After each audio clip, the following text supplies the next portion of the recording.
Now, have you ever heard the story of people saying this is when you were in NXT, people would say, Mhm. I don't watch WWE, but I do watch NXT.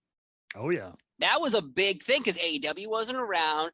People still were randomly still upset with Impact Wrestling over with the Hulk Hogan regime. And so there was a taste in their mouth they didn't enjoy. But for so long, I would hear people say that to me. And now this NXT they have, no one says anymore, oh, I don't watch WWE, but I watch NXT. So how did you feel being in NXT at the time, hearing this from like the internet saying like, well, I don't like Raw and SmackDown, but damn it, I love that NXT. Oh, it was awesome. I mean, and that was the environment we were trying to cultivate. And to be full credit, that was the environment Triple H was trying to cultivate. I mean, he would give us those rah we call it, rah speeches before NXT takeovers, and especially when we started doing them on the road, like that first Brooklyn that we did before SummerSlam, that I was so incredibly blessed to be on. I mean, he gave us a big speech, like the old make them follow that.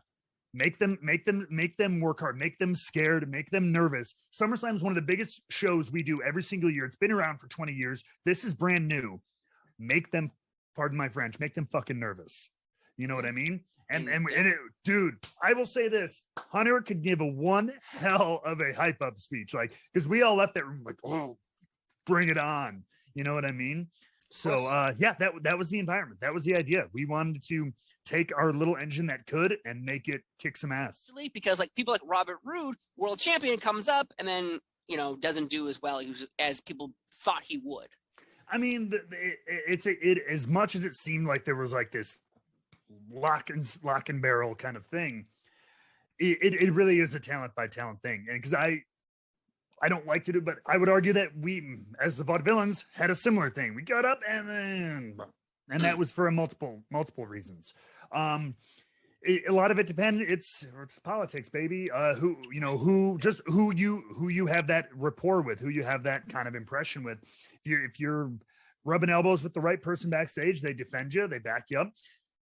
I don't think I'm speaking out of turn when I say I think Hunter also had his guys that he was extra careful with, and I don't blame him. His guy, guys like Finn, guys like Kevin, guys like Sammy he cared about everybody, but he took an extra step because those are people he groomed to be his top NXT guys, and he was going to see through to make sure they were carried through in a better light. And those guys are also all incredible talents who have gone out of their way to do that as well. But like, it depended on who you were, and the way. One of the issues was NXT fostered in a good way these wild kind of characters for a bit, especially those early days. I mean, Tyler Breeze, this kind of very over the top, Vaudevillains, kind of crazy, Ascension. And I wish we had a little bit of a stronger NXT when we were there, and we could have stayed there like a lot of people did. Adam Cole, for example, kind of made a bit of a career out of being NXT and thank goodness, didn't go to the main roster. I think a lot of people would argue. I wish we had a little bit more of that ecosystem when I was there, because I think we were appreciated and fostered, and that environment really gelled with those kind of, they liked wacky, weird crap. You know what I mean? We were their weirdos and they were our weirdos, that NXT audience in a way, right? Yeah. It's like punk rock. We're all each other's outcasts. Going to that main roster, lost in translation a lot of the way. You know what I mean? Yep. You look at the Vaudevillains. I say this all the time. How do you bring that team up without vignettes? I'm sorry, like and I totally get the stats. A lot of people who watch Raw, that huge broad audience, a lot of them don't watch NXT. Mm-hmm. So you come up, we're black and white. Are they time travelers? Who are these guys? What are they doing? We don't hear them talk. We don't hear them. We just see a black and white entrance, and then they wrestle like anybody else, kind of. Mm-hmm. We needed explanation. Yes. We needed a little bit of like, ooh, we'll show some vignettes, some of the stuff we did in NXT. So there were a lot of characters that are so colorful and bright and out of the box. You needed to soften that. Well, you can't just be like, all right, hey, it's that guy from NXT. You guys all like him, right? Oh, no? Okay. It wasn't an instant success. Damn. All right. Well, we'll just kind of cycle them down through the middle. And that unfortunately happened a lot of the time. Yeah, I was going to say, you make a good point, because off the top of my head, I remember the Ascension getting brought up, and they were immediately made fun of, even on commentary. And I was like, that was the top tag team in NXT. What are you doing? Why are you on commentary? Are you crapping on them instantly? But then Kevin Owens shows up. First night, he's in the ring with John Cena. So it's like one perception is everything. And it's one of those disconnects with that's where, you know, when you started to hear, and we would hear about it all the time too, just like a little bit of the tug of war between Hunter and Vince. What's your relationship with Simon Gotch, your former tag team partner? Because you guys had I thought you had a great run, and then of course the Payback 2016 incident happened with Enzo and Big Cass, and I think from that point on, you brought up how you were brought up, and then you felt like you kind of just dropped down. And that match, like, to me, might be the moment where they were like, it doesn't even matter what happened and who hurt and by accident or didn't happen, or, you know, what, it doesn't matter about that part.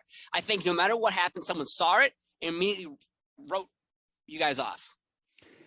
I will say there's more to it than that. I'm not going to go into some of the details on it, but there's a little bit more to it than that. But you're not wrong in the sense that a lot of things stemmed from that I think, while nobody came out and said, yep, this was it, right? That was the bit of a wind out of the sails moment, right? Yes. And like I said, there's some more stuff behind the scenes on that one as well. But I would agree. But at the end of the day, I think we both, especially after that, and then we tried to get things going. Like, we would pitch creative ideas, and then especially when we were working with the New Day for a little bit after that, like, New Day was into it too. God, I remember the conversations I would have with Xavier Woods about with these two characters, these teams. Oh my God, the weird, funny, awesome, good stuff we could do with vignettes and promos and all this stuff. And same thing, somebody didn't want to see it, and we just ended up being very generic bad guys. And so it got to a point anyway where me and Simon, I think, both wanted kind of out, because the writing was on the wall with the team. Nobody was going to take us I don't like saying seriously, because I don't care about being serious. I like having fun too, but like, nobody was going to just put any time into us as that team, as the Vaudevillains, unfortunately. So by the end of that, you know, by the time, and then when Simon was released, I think we were both, from what I actually remember, I think they were going to split us up literally the week or two later. And then the decision was made to release him regardless. And so anyway, so we were both looking to get out. But I don't think you're wrong. In that moment, that matchup was a bit of a, and the things that surrounded it, a little wind out of the sails, and I'm sure it definitely didn't help anything.